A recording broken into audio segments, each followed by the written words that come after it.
a ser dos títulos. Si algo quiero expresar en este rato que se me ha permitido, me gustaría expresar que hay una vida sobrenatural. Para muchos de los que estáis aquí presentes esto es muy normal porque ya vivís en ella. Entonces simplemente estoy haciendo un recordatorio, y más que un recordatorio ni eso. Dice, bueno, pues yo ya vivo en lo sobrenatural, con gloria a Dios, que podamos vivir en lo sobrenatural. Y esa va a ser va a ser lo que quiero expresar en dos pequeños sermones. Este es un poco, no sé si lo podía comprimir yo, es caminando en lo sobrenatural. Siempre que usamos la palabra sobrenatural, seguro que a algunos de nosotros se nos hace muy cercana, vuelvo a repetir, y a otros se nos hace muy lejana, como diciendo, ¿a qué se estará refiriendo con lo sobrenatural? Lo sobrenatural tiene que ver con la fe. Sin fe sabemos que es imposible agradar a Dios, entonces lo sobrenatural tiene que ver con confianza en Dios. No creo que haya que pensar ni añadir muchas cosas más, excepto aquella instrucción personal o aquellos tiempos que cada uno en particular estemos atravesando. Pero sabemos que sin fe es imposible agradar a Dios. Entonces, una persona que vive confiando plenamente en Dios debería estar viviendo en lo sobrenatural. ¿Por qué usamos esta palabra? ¿Por qué estoy usando esta palabra? Porque es algo que nosotros no sabemos andar, no sabemos caminar. Y si tú piensas un poco en tu tiempo, en tu caminar, o mismamente en tu situación, a lo mejor no eres ni converso. Cuando hablamos de las cosas de la fe, sabemos que nosotros no tenemos manejo, no tenemos el con qué, no podemos, no lo sé, pensarlas en el sentido de o meditarlas o actuar sobre ellas en una forma muy lógica o muy natural nuestra de humanidad. Sabemos que eso es como que está fuera de nosotros, aunque la fe, en el sentido de fuera de nosotros, que nosotros no manejamos mucho, aunque la fe es un don y un regalo de Dios. Y sabemos que la palabra de Dios está presente en nuestra vida, cotidianamente la leemos, en nuestra vida, en nuestro alimento, y a la misma vez tenemos a la persona del Espíritu Santo que nos guía a través de su palabra, que en el Espíritu Santo cumplimos los propósitos de Dios a través de las Escrituras. Pero cuando hablamos de estas cosas sabemos que nosotros no controlamos tanto. Ojalá así nos pudiéramos sentir. También tenemos que reconocer, o yo reconozco en primer lugar, que también he querido controlar la fe, pero Dios no me lo ha permitido nunca. Siempre hay ahí lecciones, ¿no?, que nos hacen ver que es su obra, es una obra sobrenatural, espiritual, depende de Él. Y nosotros, por supuesto, en primera persona estamos disfrutando de su Espíritu Santo, de su palabra, de su guianza, de esa confianza que tenemos, pero depende de Él en todo momento de nuestras vidas. Desde el momento que tú y yo tenemos un encuentro personal con Cristo hasta que Cristo vuelva, vamos a depender de Él. No importa que llevemos más tiempo, menos tiempo, después de la conversión, vamos a seguir dependiendo de Él. Y yo creo que conforme nuestra vida se va desarrollando en esta fe, vamos caminando, nos damos cuenta que tenemos más necesidad de esta expresión que yo estoy usando, dependemos de Él. Bueno, eso va a ser a lo que yo voy a dedicar este ratito. Primeramente, si algún título puedo poner a este primer sermón, va a ser, es una pregunta, aunque vamos a tener respuesta, por supuesto, pero la pregunta sería: ¿acampan ángeles alrededor de su pueblo? Voy a repetir la pregunta: ¿acampan ángeles alrededor de su pueblo? Esa sería nuestra pregunta del día de hoy. Yo creo que todos conocemos la doctrina que en la misma palabra de Dios está acerca de los ángeles. No le queremos dar la importancia que la misma Escritura no se la da, pero tampoco queremos quitarle la importancia que la misma Escritura les da. ¿Estamos hasta ahí? Entonces esta sería la pregunta. Y ojalá en esta mañana y en este espacio de tiempo que yo tengo, más después tú puedes coger citas y creo que puedes escudriñar, puedes indagar. Y tenemos hoy, la verdad, que el tiempo, y tenemos también a nuestro alrededor mucha información sana, vamos a decir, para poder saber mucho más de lo que yo te puedo decir en 40 minutos, que es poco. Y Y después de hacer este estudio, y después de tú hacer también este estudio, en los ratos que tengas, tendrás que contestar al Señor. Y de alguna manera tú, solo tú, delante del Señor tendrás una respuesta. ¿Es cierto, Señor, que acampan ángeles a mi alrededor? Y tendrás tu respuesta. Es bueno tener un sí por revelación. ¿Por qué? Porque es señal de que hay una obra sobrenatural sobre nosotros. Estamos caminando en ella. Aunque sea situaciones un poco concretas las que vamos a ver. Lo mismo hoy no vamos a poder, ¿cómo decirte yo? Lo mismo hoy a tiempo presente, los textos que yo he escogido, lo mismo no lo hemos experimentado. Fijaros lo que te voy a decir. Pero seguro que en un futuro, por como los tiempos se están avecinando, por como todo vemos que está transcurriendo, que está ocurriendo, todas aquellas cosas que van a acontecer, que Dios nos adelanta de antemano, seguro que algunos de nosotros, ojalá muchos de nosotros, podamos también recibir ayuda de ángeles en este sentido. En algún momento, en alguna experiencia. Bueno, ¿qué son los ángeles? Bíblicamente, todos sabemos que son seres espirituales creados por Dios y donde tenemos claro por las Escrituras que están al servicio de Dios. Si me queréis acompañar, vamos a Hebreos, capítulo 1, versículo 14.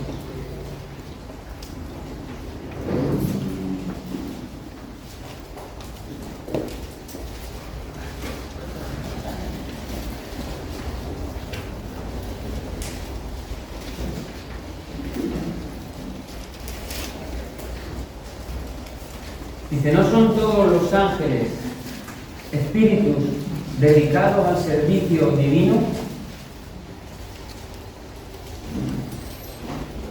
Enviados para ayudar. Quédate con esa expresión o piensa un poquito en esto, simplemente ahora. Enviados para ayudar. Completamos el versículo que es interesante. ¿A quién? A los que han de dar la salvación. Así es como se completa este versículo. Entonces nosotros tenemos ya en mente que son enviados para ayudar a los que han de heredar la salvación. Creo que tú y yo estamos aquí dentro de este versículo, dentro de este contexto.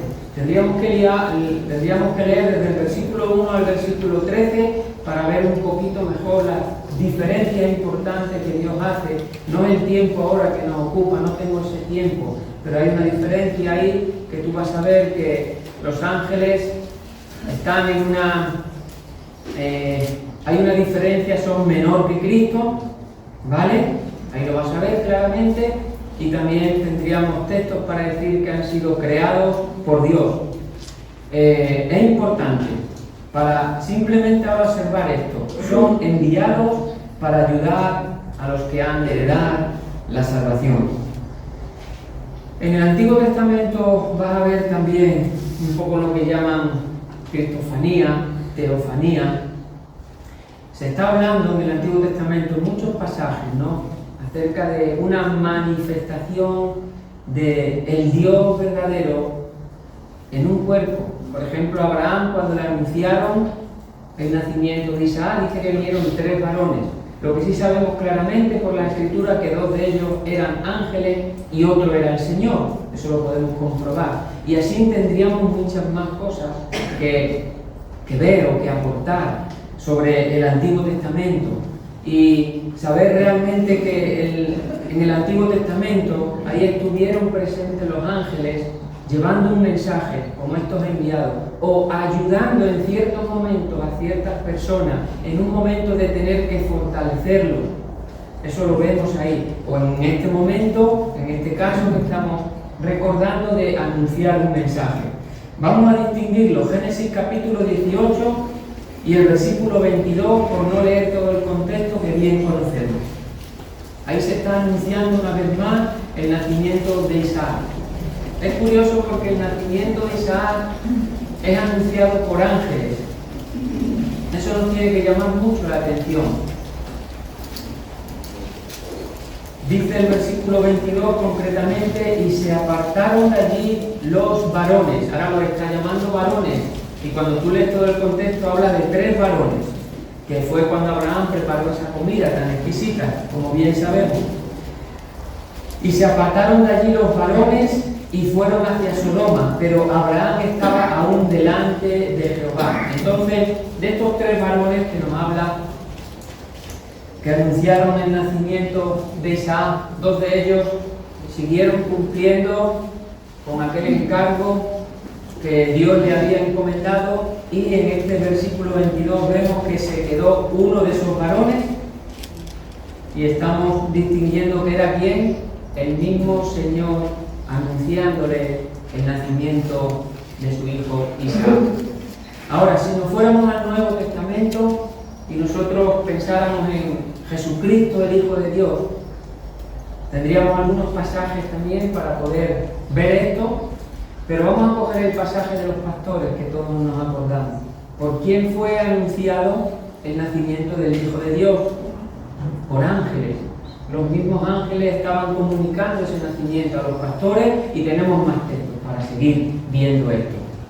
Entonces, creo que hacen un papel importante. Estamos hablando de una esfera espiritual, celestial, que nuestros ojos no pueden contemplar. Nosotros estamos sujetos todavía a este cuerpo, hasta que Cristo venga por su iglesia. Y nos habla la Escritura de ese cuerpo glorificado. Entonces, en ese cuerpo glorificado nosotros vamos a poder presenciar literalmente lo que es un ejército espiritual de ángeles y muchas más cosas.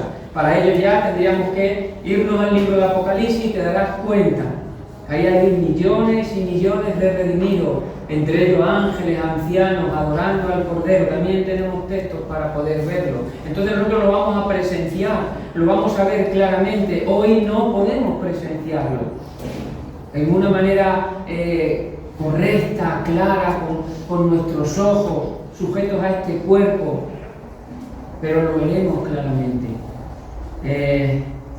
Y sobre todo, sin perder de vista esto que yo te decía al principio, son enviados para ayudarnos. Bueno, vamos a escoger un texto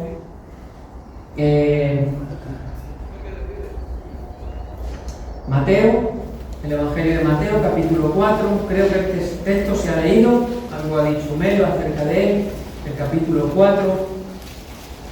Y nos vamos concretamente al versículo 11. La tentación de Jesús. Ahí empieza en el capítulo 4, el versículo 1. Tenemos otros 2 evangelios, los textos paralelos, tanto en Marcos como en Lucas, que también podríamos ver algunos detalles importantes. Pero nosotros vamos simplemente ahora a centrarnos en este versículo 11. Y es curioso porque Jesús, como bien sabemos, llevaba ¿cuántos días sin comer? 40 días y 40 noches. Ese era el ayuno. Ahora, en ese momento de los 40 días y 40 noches se acerca el tentador a tentarle. Y ahí vemos la tentación, que tanto hemos leído, sabemos y tenemos instrucción. Una vez que el tentador no puede en ninguna manera sacarle de su firmeza, de su confianza en el Padre, no puede sacarle de su seguridad en una confianza completa en su Padre, dice el versículo 11 que el diablo entonces, ¿qué hizo? Lo dejó. Y ahora, ¿qué ocurre? Y aquí dice, vinieron ángeles y le servían. No sé si alguna vez has pensado en qué manera estaban sirviendo a Cristo. Bueno, a mí este último tiempo me ha llamado la atención. ¿En qué manera podrían servir a Cristo? Claro, yo puedo decir algo que creo. Seguro que hay mucha más profundidad y mucha verdad que yo no puedo, no tengo. Estamos hablando, hay cosas que son misteriosas en la Escritura, misteriosas porque tienen una profundidad espiritual que si Dios no nos la revelara, ¿cómo podemos hablar de ella? No podemos especular, no podemos decir porque creamos, porque pensemos. Entonces hay cosas que son misteriosas. Dios no ha querido que en una manera completa estén a nuestro alcance para nosotros, con nuestra mente corta, finita, que tiene su fin, podamos expresarla. Hay cosas que tienen una profundidad espiritual. Ahora conocemos en parte, como bien sabemos, pero conoceremos como hemos sido conocidos. Entonces tendremos allí en la Nueva Jerusalén un conocimiento completo y real de tantas cosas que hoy aquí nosotros decimos son misteriosas. Esta puede ser una de ellas. ¿En qué manera servían los ángeles a Cristo? Bueno, yo simplemente doy algo que pienso que puede ser, y creo que el alimento. Y después veremos también el porqué. Después de 40 días sin comer y 40 noches, seguramente que una de las cosas que más le pudiera apetecer, estamos hablando ahora del cuerpo humano, donde tú te puedes ver también sometido a un ayuno un poquito largo, extenso, fuera de lo normal. En el momento que acaba el ayuno, ¿qué vas a hacer? Comer. Es casi tu cuerpo te lo pide, es algo natural, es de metabolismo del cuerpo. Entonces aquí hay un tipo de servicio. Puede ser que ahí hubiera un buen manjar, no voy a decir qué comida porque no lo dice la Biblia, pero puede ser que estuvieran haciendo un buen servicio, en este caso, en alimento. Nos damos cuenta también que esto lo tenemos en el Antiguo Testamento, y creo que aquí nosotros ya podemos identificarnos un poquito más. ¿Por qué? Porque es un hombre, aunque es un hombre, es Elías, es un profeta de Dios, que también miramos y decimos tiene una altura grande delante de Dios. Pero también nos tenemos muchas veces que, o siempre deberíamos también, a poder tomar la promesa que cosas mayores que esta veréis, hablando de la fe que el Hijo de Dios ha depositado en nosotros, porque muchas veces no vemos esas cosas mayores. Es mi pregunta y es mi interrogante, o es mi vergüenza en algunos casos. ¿Por qué no vemos cosas mayores? Entonces vemos a Elías como un hombre y un profeta de Dios, no tenemos ninguna duda. Los hechos que hizo Elías y como él vio el poder de Dios, yo no estoy a la altura porque no lo he visto en esa manera. Pero ¿será porque tengo falta de fe o falta de confianza? ¿O porque no está a mi alcance? Es una pregunta también interesante. Yo tiendo a pensar es porque tengo falta de fe, porque ya Jesús lo prometió. Además nosotros estamos hablando de la actividad del Espíritu Santo, del poder del Espíritu Santo. Quiere decir que vamos aventajados con aquellos que nos precedieron en el Antiguo Testamento. También es bueno recordarlo. Pero aún así y todo, yo recordando esto y muchas cosas más que te pueden venir a la mente, digo, Señor, tengo falta de fe en muchas situaciones. Aumenta mi fe. Es el clamor también de mi corazón. Dame confianza, dame fe. Esta situación me supera. No veo salida por ningún sitio. Entonces me identifico más con esa falta de fe. Aunque también veo a Elías, como vamos a verle ahora, un hombre con una altura de fe tremenda.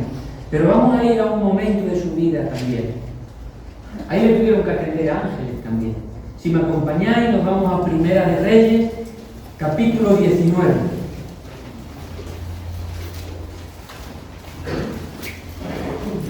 Y concretamente vamos a leer del versículo 4 al versículo 8. Pero antes de leer esos 4 versículos, simplemente préstame un poquito de atención para saber en el momento y en el tiempo que estamos en la vida de Elías, porque es importante. Estamos en un momento que pienso que Elías debería de estar rebosando en la fe y en la confianza en Dios. ¿Por qué? Si te vas un poquito atrás, pasando por encima, es el momento donde Elías tiene que pedir que caiga fuego del cielo sobre los Baales. ¿Estáis? Ese es el capítulo 18 a partir del versículo 20. Simplemente quiero hacer en el versículo 30, ahí este matiz que me ha llamado la atención, aunque ahora seguimos hablando de lo que estábamos hablando. Pero cuando estamos en esta escena, en este momento, le tocó en este caso a Elías decir, bueno, ahora vais a ver que Dios es Dios. Cuando él incluso en el versículo 27, esto es muy curioso porque estamos hablando de fe, de un hombre de fe en su momento. El versículo 27 dice que, y aconteció al mediodía que Elías se burlaba de ellos. Digo, qué osadía. Elías se estaba burlando de aquellos 400 profetas de Baal. Gritad en alta voz, porque Dios es. Quizá está meditando, tiene algún trabajo, va de camino, tal vez duerme y hay que despertarte, o hay que despertarle. Elías se está refiriendo a que no ocurría nada. Aquellos estaban invocando a sus dioses, aquellos Baales, estaban incluso haciendo todos los ritos que tenían que hacer, un poco complicados y raros, como ahí te describe el texto, y Elías dice que tuvo la osadía. Uso esa palabra para mí, es que él lo tenía claro. Uso esa palabra porque hay que estar muy firme en la fe, para estar delante de esa situación y decir, haced lo que queráis. No va a ocurrir nada. Y así que estuvieron, te habla de horas, estuvieron ahí invocando a su Dios y no ocurría nada. Después de Elías poder dar testimonio de su fe y de su confianza en un Dios verdadero, le tocaba, de alguna manera, hacer ver a todo aquel grupo que Dios iba a actuar. Entonces el versículo 30, creo que es importante, dice, entonces dijo Elías a todo el pueblo, acercaos a mí. Y todo el pueblo se le acercó y él, ¿qué hizo? Arregló el altar de Jehová que estaba como arruinado. Sabemos que Acab, rey de Israel, esposo de Jezabel, estaban dedicados a la idolatría, ahí lo podemos ver. Transgredieron todos los mandamientos, toda la ley de Dios y llevaron al pueblo un poco a ser idólatra. Entonces se está hablando que el altar del Señor dice que estaba arruinado. Y es lo primero que hace. Si Dios nos va a contestar, si Dios de alguna manera se va a manifestar en este lugar, en este sitio, va a venir su poder, dice, arregla el altar. Y yo creo que esto lo podemos llevar a un plano personal. No sé cómo está tu relación con Dios. ¿Está arruinada? ¿Hay pecado? ¿Hay desánimo? ¿Hay decepción? ¿No ves propósito? Él sabía que ese altar tenía que ser restaurado. Y a partir de ahí empezamos a ver, si sigues todo el texto, cómo Dios se manifestó. Y vino fuego del cielo. Y Dios hizo ver a todo su pueblo que estaba con Elías, de que Él era el Dios verdadero sobre toda la tierra. Y donde nosotros hoy podemos aprender que qué bueno es poner nuestra confianza en el Señor, porque Él nos va a defraudar. Es el único que tiene poder para guardar nuestra vida, para guardar nuestro caminar, para llevarnos a buen puerto en el sentido hasta la salvación, hasta que Cristo regrese. Qué bueno es que Él nos va a defender. Tendremos pleitos, tendremos situaciones donde nosotros no tengamos ni el con qué de defendernos. Pero Dios, que conoce el corazón de aquellos que le temen, dice que se levantará para hacer defensas nuestras. Y la verdad es que nosotros muchas veces queremos juicio. Nos cuesta confiar en Dios para que Él nos defienda. Son lecciones que estamos aprendiendo en nuestro caminar. Esta es la vida sobrenatural. Estamos hablando de lo sobrenatural. Qué bonito es poder pensar de esa manera. Señor, defiéndeme. Tú conoces mi corazón, conoces mi causa. Y el Señor lo hace. Bueno, restauró el altar. Importante. Y ojalá en estos días tú puedas también restaurar tu altar, si así lo tuvieras que hacer. Para ver cómo el poder de Dios también desciende sobre tu vida. Cómo Dios te vuelve a lavar, a regenerar, a limpiar, a ponerte otra vez en el ministerio. Ojalá podamos verlo de esa manera. Nos vamos al versículo 4, estamos en el capítulo 19 de Primera de Reyes y ahora vamos a ver a Elías. Elías, como digo, repito, en ese momento tenía que estar rebosando en la fe y en la confianza en Dios. Fijaros lo que acababa de hacer. También seguimos leyendo que Elías también ora por esa lluvia. Entonces, de alguna manera, él está diciendo, ¿cómo no voy a confiar en Dios después de estar viendo lo que estoy viendo? Bien, pues aquí tenemos un momento también en la vida de Elías. Por eso aquí nos podemos sentir identificados. Es un momento duro, complicado, difícil. Muchas veces parece que nos cuesta, como que nos da vergüenza cuando estamos atravesando un momento de dificultad y queremos hacer ver a todos los demás, no, si es que yo soy ese hombre de Dios. Este Elías que estaba atravesando este momento que vamos a ver a continuación era el mismo hombre que estaba arreglando el altar de Jehová para que Dios se manifestara. Está en otro tiempo, está en otro proceso y sigue estando en querer caminar en lo sobrenatural, en querer depender del Señor. De alguna manera Él nos está mostrando en estos versículos que necesita ayuda, aunque podríamos decir, tendría que ir sobrado. Él aquí nos hace ver claramente, a partir del versículo 4, podemos decir que y él se fue por el desierto un día de camino y vino y se sentó debajo de un enebro y deseando morirse, hombre de fe, ahora desea morirse, dijo, basta ya, y está hablando con el Señor. Dice, oh Jehová, quítame la vida, pues no soy yo mejor que mis padres. Y echándose debajo del enebro, se quedó dormido. Paramos ahí un momento. ¿En qué presión, en qué desesperación, en qué desmotivación, en qué desánimo, no sé cómo poder expresarlo? Puedo expresar lo que yo puedo vivir en ciertos momentos de mi vida, no su momento, pero puedo ver igual que tú, que me identifico con Elías en diferentes momentos de mi caminar. Y me estoy identificando con él. Momentos donde esta es la descripción que acabo de hacer. Había persecución. Tenemos el por qué se encontró en esa situación. Estas situaciones no vienen por venir en este caso. ¿Por qué se encontraba Elías en esta situación?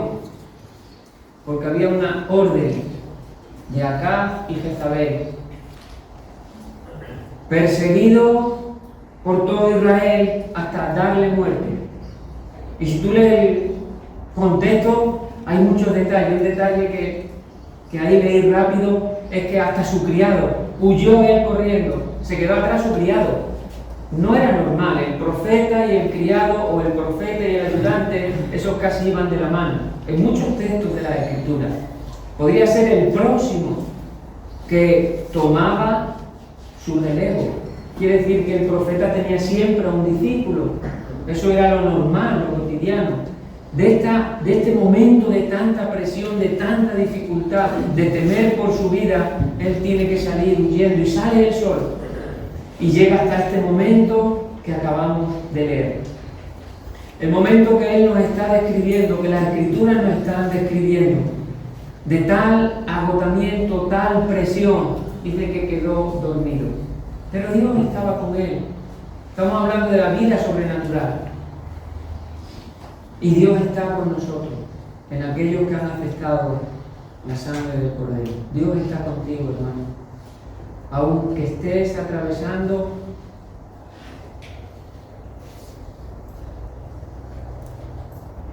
el momento que estés atravesando, no importa tanto.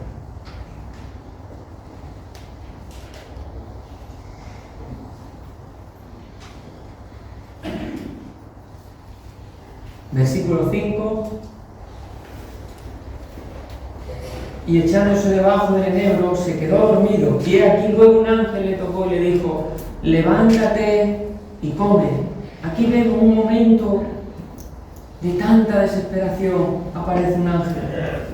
Un ángel para alimentarle literalmente. Esto es complicado poder hacer aquí un cuadro perfecto de este asunto tan profundo y tan espiritual. Es muy difícil, pero si leemos la palabra de Dios y si de alguna manera lo que está escrito lo creemos y tuvo que ocurrir tal como está escrito, en el sentido hasta donde nosotros con nuestra mente podemos entender. Entonces, para no salir mucho de ahí, simplemente leemos el texto. Versículo 6. Entonces él miró y he aquí a su cabecera una torta cocida sobre las ascuas y una vasija de agua, y comió y bebió y volvió a dormirse. Y volviendo el ángel de Jehová la segunda vez lo tocó, diciendo: levántate y come, porque largo camino te resta. Se levantó pues y comió y bebió, y fortalecido con aquella comida caminó 40 días y 40 noches hasta Oreb, el monte de Dios. Bueno, tú y yo vemos claro los propósitos de Dios. Elías tenía que llegar hasta Oreb, el monte de Dios. Por lo que se ve, 40 días y 40 noches estuvo caminando hasta llegar allí, es lo que podemos observar. Esa comida, ese alimento, esa ayuda angelical del mismo Dios también podemos decir, de esos enviados, le fue más que suficiente para llegar al lugar donde Dios quería que llegara. ¿Cómo podemos expresar esto? Es por la fe. Nos quedan jornadas, lugares donde tenemos que llegar tú y yo, si estamos en las manos del Señor. Y Él nos tiene que fortalecer. Hay gente que la fe la paga simplemente porque traza un plan tan humano, tan natural, tan de esta vida, que sabe cuál es el fin, y toma el fin, y lo coge, y lo alcanza, y lo persigue. Pero la fe es la confianza en el Señor. Él nos va a fortalecer cuando no podamos. Él nos va a dar el alimento, el empuje, la palabra, el consuelo, el consejo, la instrucción para cumplir sus propósitos. Y nosotros deseamos que eso venga. Es como es una oración ahí que está tan grabada dentro de nosotros. Señor, manda tu ayuda. Envía tu palabra, Señor. Dame la fuerza, abre los cielos, muéstrame, quiero alcanzar tus propósitos.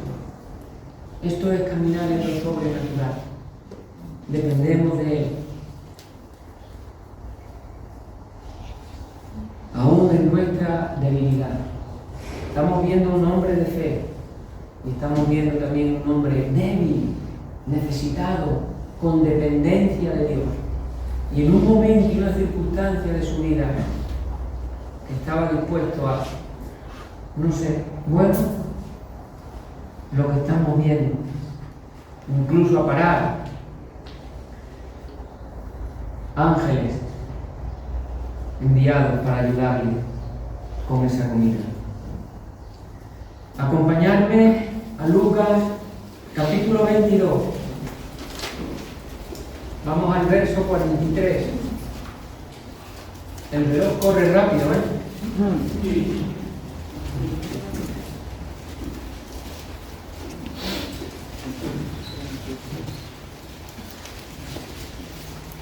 Y el tiempo yo no puedo pararle, sería un poco egoísta. Entonces, el Señor para el tiempo. ¿Para qué? Para que yo hable más.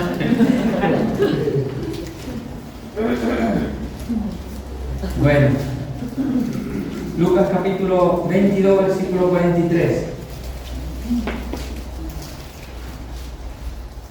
Bueno, estamos viendo a Cristo y conocemos estos textos también, y este pasaje cuando Jesús ora en Getsemaní. Se estaba acercando la hora de aquel que le tenía que traicionar y entregar, que se estaba acercando también la hora de ese juicio tan injusto en casa de Anás y Caifás, y se estaba acercando la hora también de dar su vida por cada uno de nosotros. Cuando estamos en Getsemaní, claro, aquí tendríamos mucho que decir. Yo simplemente me voy a ir a un versículo concretamente, pero habría mucho que hablar. Pero nos vamos a ir al versículo 43. Y se le apareció un ángel del cielo para fortalecerlo. Nos vamos a parar en ese versículo. Ahora la pregunta sería: ¿en qué manera Jesús necesitaba la ayuda de ángeles para fortalecerlo? ¿Necesitaría él la ayuda de algún ángel? Él podría llamar a una legión de ángeles para que le rescataran de esa hora de dar su vida por cada uno de nosotros. Pero no lo hizo, porque ese no era el plan ni el propósito de Dios. Pero tenía esa autoridad, o tenía esa potestad. Pero aquí estamos viendo que en un momento puntual es lo que nos está diciendo este versículo, que se le apareció un ángel del cielo para fortalecerlo. La situación que estaba atravesando Cristo tenía que ser complicada, como bien sabemos. Algo nos han descrito, hasta donde el tiempo llega aquí, las palabras y bíblicas que sean en este sentido, porque estamos hablando de este momento. Pero tenía que ser un momento complicado, difícil, de mucha angustia, de mucha agonía, de mucha aflicción. Y bien nos decían antes que había un sentido verdadero por el cual él estaba atravesando aquel momento. O esa aflicción o esa agonía que él estaba sufriendo tiene un punto importante, que es el que vamos a decir o a confirmar también, como decía anteriormente.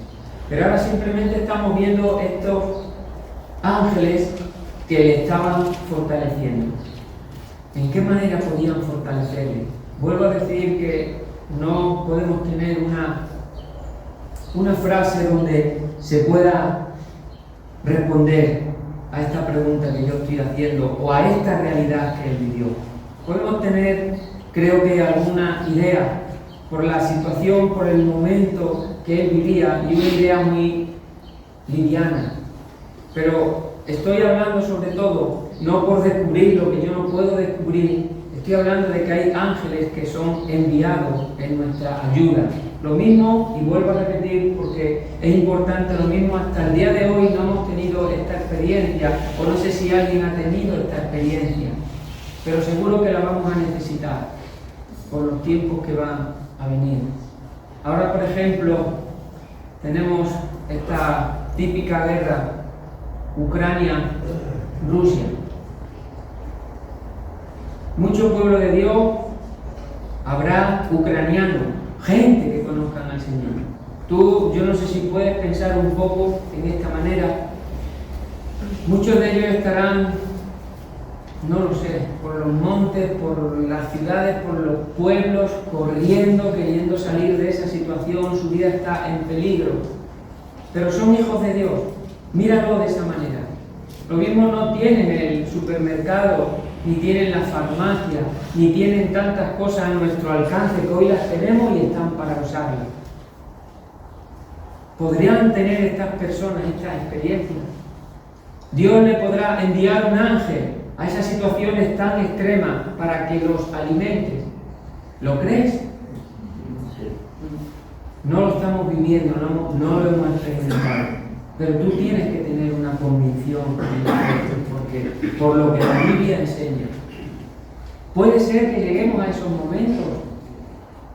Tendremos que creer en el Dios de todos los recursos, que en la situación más extrema que estemos atravesando, Él enviará aquello que nosotros necesitamos. lo estamos llevando un poco a nuestro plano personal. Aquí a Cristo vinieron a fortalecerle.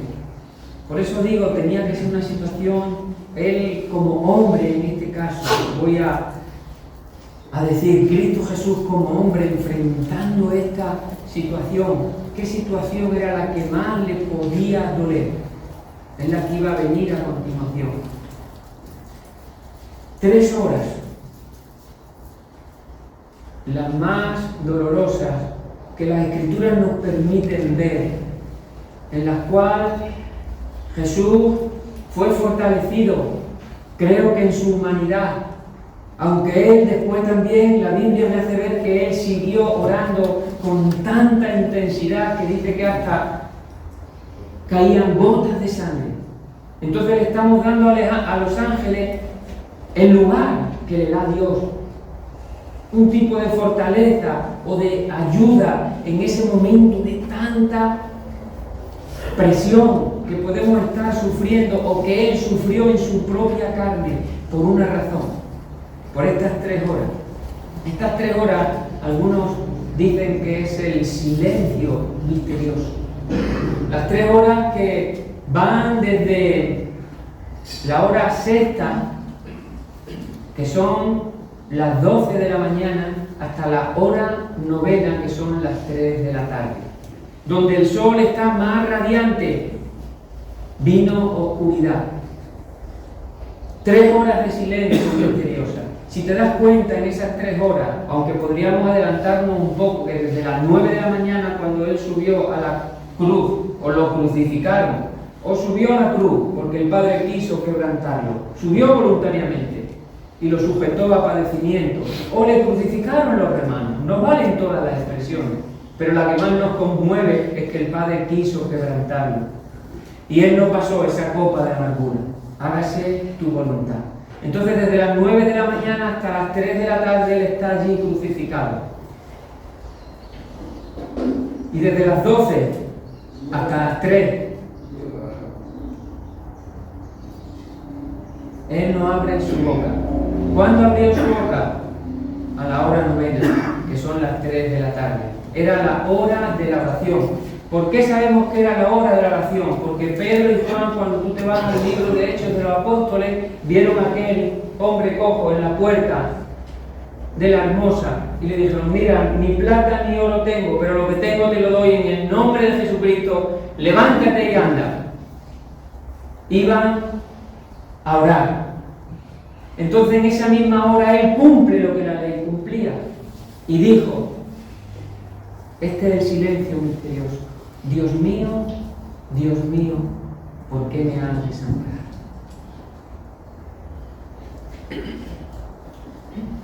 Esa era su razón. 3 horas donde el Padre le da la espalda. Algunos se atreven a decir que el Hijo amado, el sustituto odiado. ¿Lo entendéis?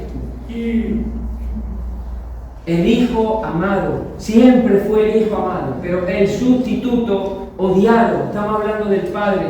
¿Por qué? Creo que se nos expresaba muy bien en esta mañana. Porque fue hecho pecado por nosotros.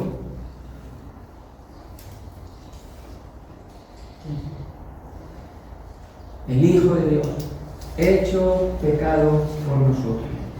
El Salmo 22, como bien nos ponían, describe muy bien este momento. Dios mío, ¿por qué me has desamparado? ¿Por qué estás tan lejos de mi salvación y de las palabras de mi clamor? Dios mío, clamo de día y no respondes, y de noche y no hay para mí reposo. El silencio misterioso. Pero en este silencio misterioso, en estas 3 horas, Jesús fue hecho pecado por nosotros. Pecado y maldición. Segunda de Corintios, capítulo 5, versículo 21.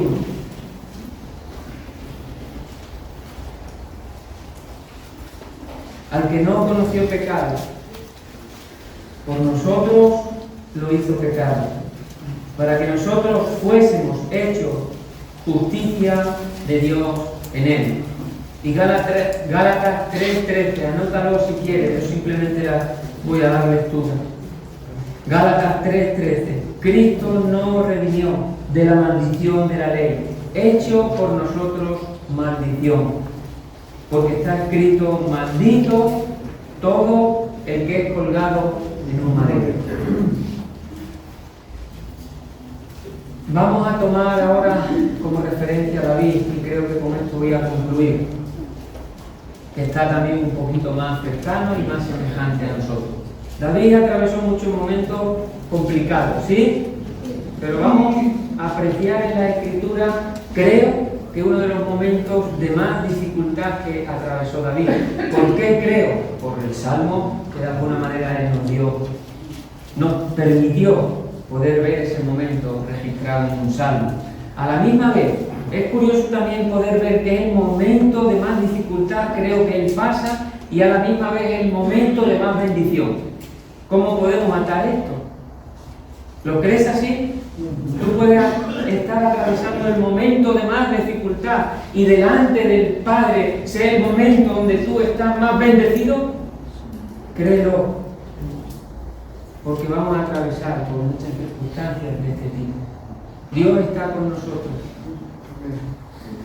y esa bendición está presente. Claro que nosotros no podemos entenderla, captarla, es como que no ha subido en nuestro corazón. Pensamos, tenemos un mar de dudas, un mar de pensamientos que circulan, positivos, negativos, mejores, peores, donde nosotros nos identificamos y podemos decir: Señor, pues si es el peor momento de mi vida, ¿cómo va a ser el momento más bendecido? David atravesó ese momento, el más complicado y el más bendecido. Y cuando hablamos de David, entonces podemos llevarle un poquito también a ti y a mí. Para ello, vamos a ver 1 de Samuel capítulo 21, del versículo del 1 al 5. Antes de leer esos 5 versículos, simplemente 2 cosas que son importantes saber.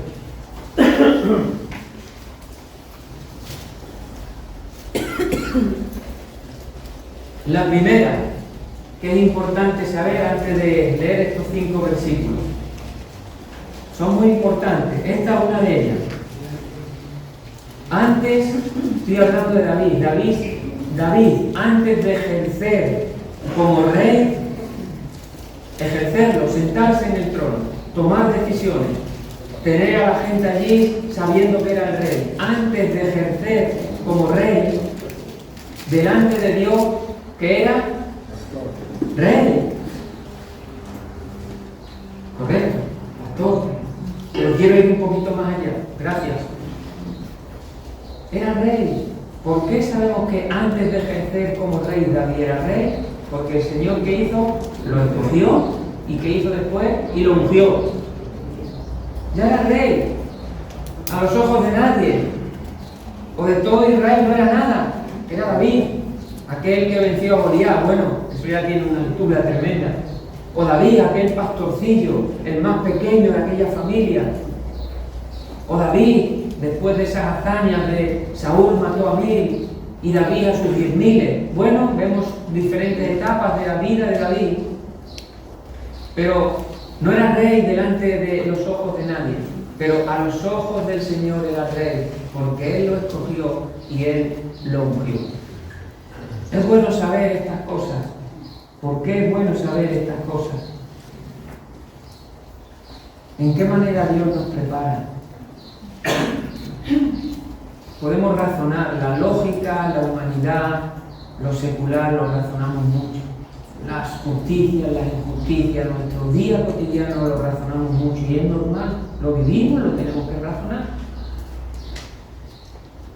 Pero nos cuesta mucho centrarnos en la vida sobrenatural.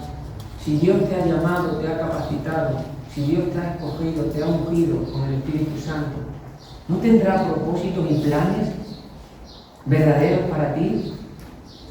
¿No lo has pensado de esa manera? Aun cuando atraviesas el momento de más dificultad, eres el mismo. Lo que has recibido, lo tienes en el momento de la adversidad. Tú eres hijo de Dios y tú eres hijo de Dios. En el momento que estamos alabando y cantando, eres hijo de Dios, eres la misma persona, arriba en la montaña, abajo en la cima, con respecto a lo que Dios te ha regalado y con respecto a la obra que Dios está haciendo.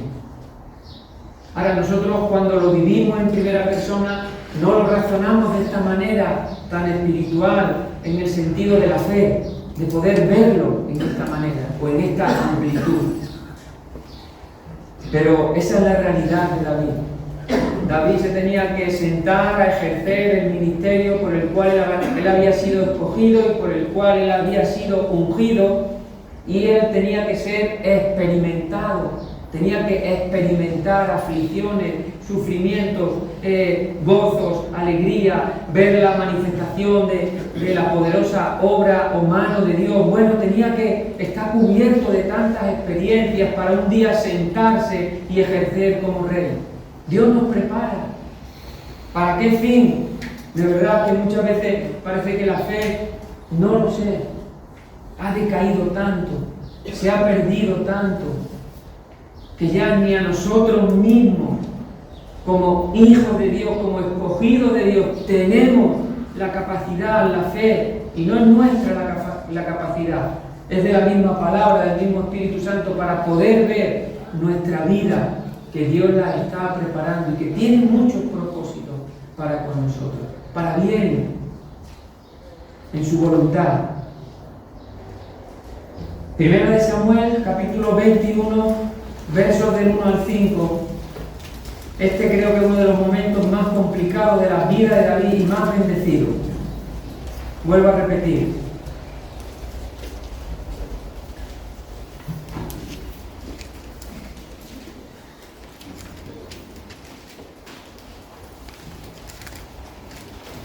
Bueno, estamos en un momento que la situación era complicada para David. ¿Por qué era complicada? Te hago una descripción rápida, aunque tú bien la sabes. Era tan complicada porque él iba a estar ahora en territorio filisteo, fuera de los términos de Israel. Eso para David creo que era una situación dura. ¿Cómo podía eso él digerirlo? Tenía que estar lejos de su familia, lejos de sus padres. Tenía que estar lejos también de la adoración a un Dios verdadero. Bueno, había tantas situaciones que lejos de amistades, comunión que él había forjado un poquito antes, había forjado una buena comunión con Jonatán, y él tenía que salir fuera de los términos de Israel. ¿En qué sentido hablo? En el sentido donde Dios bendecía a ese pueblo, donde Dios dirigía a ese pueblo. Él tenía que salir fuera de esa situación. Entonces eso tenía que ser muy complicado. En aquel tiempo, y en este caso para David, tener que salir de los términos de Israel. Y tener que salir, ¿por qué razón? Porque él estaba también. Se busca. Le perseguimos. Merece la muerte. Eso es lo que tendrían todos los arbolitos. Se busca, por yo hacerlo de alguna manera sencilla, que el rey Saúl habría puesto por todas las ciudades. Entonces tenía que salir también como aquel que merecía la muerte. Eso se agravaba más a todo lo que dejaba dentro y a la misma bendición como Dios bendecía al pueblo de Israel. Y tiene que salir, y sale en estos términos, en aquel momento. Filisteos. Cuando hablamos de los filisteos, él cayó allí. Este rey se llamaba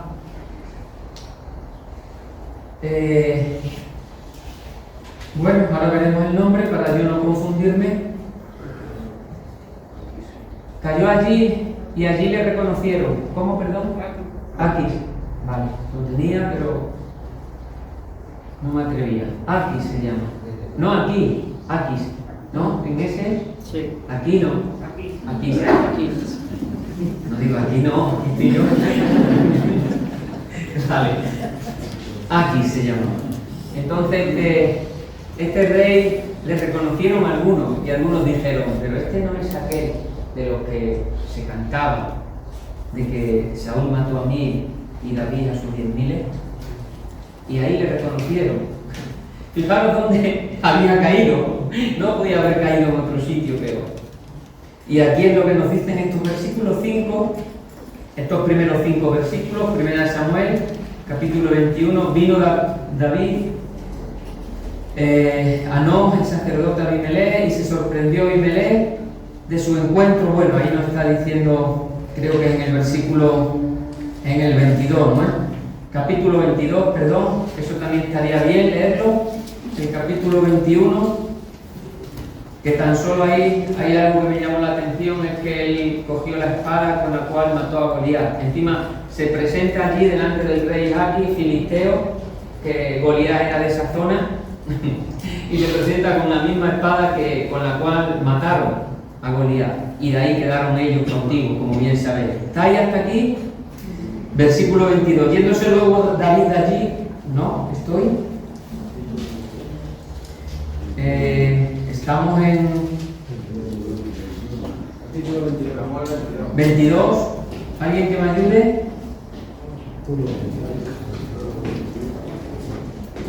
Ya está, no. Aquí está, versículo 11, ¿no? Aquí sí, versículo 11. Versículo 11, ¿vale? Versículo 10 empezamos. Y levantándose David aquel día huyó de la presencia de Saúl y se fue a Aquis, rey de Gat. Y los siervos de Aquis le dijeron: ¿no es este David el rey de la tierra? ¿No es este de quien cantaban en las danzas diciendo: hirió Saúl a sus 1000 y David a sus 10.000? Y David puso en su corazón estas palabras y tuvo gran temor de Aquis, rey de Gat. Versículo 13, aquí es donde yo voy concretamente. Fijaros lo que ocurrió.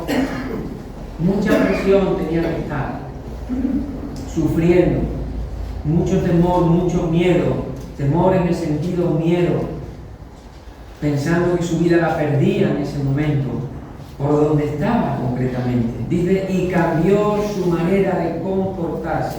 El miedo, el temor, el no poder controlar realmente ese momento que iba a pasar con su vida, este fue su comportamiento. El comportamiento fue este, y cambió su manera de comportarse delante de ellos y se fingió loco entre ellos, y escribía en las portadas de las puertas y dejaba correr la saliva por su barba, y dijo aquí a su siervo: he aquí, veis que este hombre es demente, ¿por qué lo habéis traído a mí? Creo que puede ser uno de los momentos, como decía yo, más terribles en la vida de David, por todos estos situaciones que estamos hablando y muchas más que si leyéramos tranquilamente te podrías dar cuenta. Un loco, el rey Aquis lo miraba así y decía: ¿está loco? Está babeando, pinta en las paredes. ¿Por qué me trae a este hombre aquí? ¡Qué sufrimiento! No pienses que era simplemente por salvar su vida. Creo que de alguna manera estaba viviendo una situación tan terrible, tan fuerte, tan difícil, donde su mente no podía ver salida, donde su mente no podía decir: ¿cuál es la salida? ¿Cuál es la puerta que el Señor me abre? Atravesó un momento difícil. Vemos también que se estaba haciendo pasar por lo que no se hizo pasar, pero yo creo que yo lo llevo más a una depresión tan tremenda que estaba sufriendo, que no tenía control de él mismo, por tanto miedo y tanto temor, y por tantas situaciones, una detrás de otra, hasta llegar a ese momento. Pero vemos el Salmo 34, que ahí es donde quería llegar yo. Y el Salmo 34, fijaros, aquí se está haciendo, David después escribió este Salmo. Y este Salmo tenía que ver con este momento, o incluso a lo mejor podíamos extender un poquito este momento, pero es mejor decir que tenía que ver con este momento. Por el encabezamiento del Salmo, aquí se está hablando de Aquis, aunque dice Abimelech, Salmo de David, cuando mudó su semblante delante de Abimelech. Bueno, era Esto tiene que ver con a los filisteos. El nombre que se les quedó desde la antigüedad era Abimelech, y así en el pueblo hebreo identificaba a los filisteos, a los egipcios con Faraón, a los romanos con César. Bueno, habría que entrar un poquito ahí, que no tengo el tiempo para hacer esta comprobación, pero se está refiriendo a este momento concretamente. Y aquí vemos su salmo. Me llama la atención el versículo 7. Habría que leerlo. No tenemos el tiempo, léelo tranquilamente. Pero el versículo 7, fijaros lo que está diciendo. El ángel de Jehová. Por eso digo, el momento más crítico de su vida y el momento más bendecido de su vida. Acampa alrededor de los que le temen y los defiende. Acampa alrededor de los que le temen y los defiende. Y él pudo ver esa defensa. Posible que se esté refiriendo a Cristo Jesús en este caso. Pero estamos hablando también del ejército celestial, de los ángeles que son enviados para ciertos momentos ayudarnos, donde nosotros nos vamos a tener el con qué. Estos momentos pueden ser, si te das cuenta, en las Escrituras estamos viendo algunos momentos. Las Escrituras no tienen que ver con... Son momentos en ciertas personas y en ciertos momentos de su vida. Con Elías, en todo el recorrido de su vida, vimos ese momento. Con David, en todo el recorrido de su vida, vimos ese momento. Contigo y conmigo. No nos identificaremos algún día con este momento, créelo, porque nos va a hacer falta. Van a venir en nuestra ayuda ángeles. Este es el Salmo 34. Y con esto yo concluyo, yo termino. Simplemente deciros que hay una vida sobrenatural. Creo que después vamos a hablar de la fe. Lo vamos a llevar más cercano, más cotidiano a nosotros, a nuestro día a día. Pero ahora también estamos hablando de esta vida sobrenatural. Y vuelvo a decir que si lees el libro de Apocalipsis, millones y millones de ángeles, aquí hay una esfera angelical, espiritual, tremenda, que están alabando y que están cantando al Cordero. Y que nosotros creemos que existe y que seguro que en ciertos momentos, vuelvo a decir, de nuestra vida, vendrán en nuestra ayuda, serán enviados. Ahora nosotros caminamos por la fe. Nosotros hemos puesto nuestra confianza en el Hijo de Dios. Nosotros dependemos de la alianza del Espíritu Santo. Todos los textos que hemos usado y todos los personajes que hemos usado están bien como nosotros. Pero hubo ciertos momentos en su caminar que les fue necesario este tipo de alimento, este tipo de fortalecerle. Y yo me animo a poder leer todos estos textos y a poder ver realmente que Dios nos ama tanto, nos bendice tanto. En el momento de más dificultad Él está presente. Él conoce nuestro sufrimiento en lo más profundo.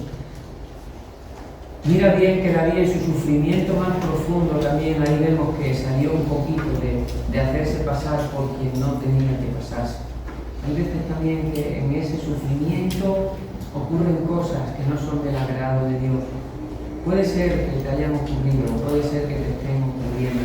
Pero si eres hijo e hija de Dios, Dios de alguna manera conoce ese sufrimiento tan profundo. Y ahí en este Salmo 34, tú lo lees detenidamente, porque sería bueno leer este Salmo 34 entero, y tú puedes ver a David realmente cómo Dios le estaba bendiciendo, cómo Dios de alguna manera estaba aún en ese momento manifestándose, estando presente en esa situación. Es difícil entender o comprender esto, pero es una realidad. Dios está con nosotros. Entonces yo en esta mañana pues simplemente deciros esto. Me gustaría acabar orando. Sí, Señor, muchas gracias por tu palabra. Gracias, Señor, tú estás con nosotros, el Dios de todo poder, aquel que nos rescató de esa vana manera de vivir. Gracias. Aquel que en los momentos de dificultad nos acompaña, nos bendice, nos hace ver también nuestra debilidad, nuestras carencias, nuestros errores, nos consuela, nos permite arrepentirnos si también hemos errado en medio de este tiempo de dificultad. Nos permite ponernos a cuenta contigo. Ese Dios soberano que nos hace ver que hay una vida sobrenatural en la cual estamos caminando por la fe. Gracias, Señor, por esa ayuda. No es mi experiencia, pero creo, Señor, que puede haber algún momento donde tú me vas a socorrer, vas a enviar ángeles en ese momento concreto para fortalecerme. Muchas gracias, Señor. Creemos, Señor, que tú eres un Dios vivo, poderoso, el Creador, aquel que está con nosotros, que nos bendice, Señor. Bendícenos en estos días, Señor. Por favor. Abre los cielos, manda tu lluvia, esa lluvia temprana, tardía. Tú conoces cada corazón, sabes lo que necesitamos cada uno de nosotros. Actúa, Señor, conforme a nuestra fe. Queremos creer, confiar en ti. Tienes algo en este tiempo, en estos días, para cada uno de nosotros. Gracias, Señor. Bendito eres. Bendícenos, Señor. En el nombre de tu Hijo Jesucristo, te lo bendigo.